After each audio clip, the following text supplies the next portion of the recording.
तो बहुत बढ़िया होती बहुत माने साधुवाद दवा कथा जो माने या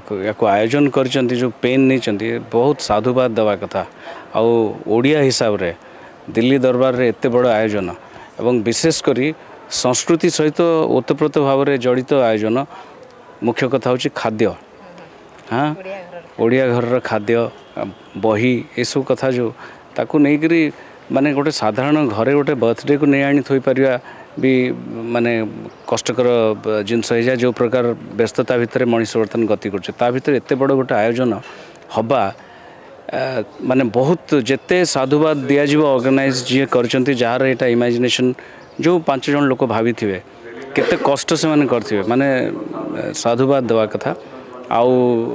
ओडिया हिसाब रे मु गर्वित जे आमे दिल्ली रे आम निज जिनस को सेलिब्रेट करछंती देश तो आमर देशर राजधानी आमे करछु तेणु से बहुत गर्वित आउ एठी आमर ओडिया पॉपुलेशन भी बहुत तेणु एटा गोटे माध्यम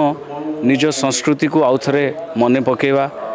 निज संस्कृति सहित जड़ित लोक मान सहित किसी समय बितेवा यहाँ गोटे विराट बड़ गोटे माध्यम भी तेणु बहुत बहुत बढ़िया आज्ञा। जदि आपण को आम भिडी भल लगा तेब आम चैनल को लाइक शेयर और सब्सक्राइब करने को जमा भी भूलु नहीं।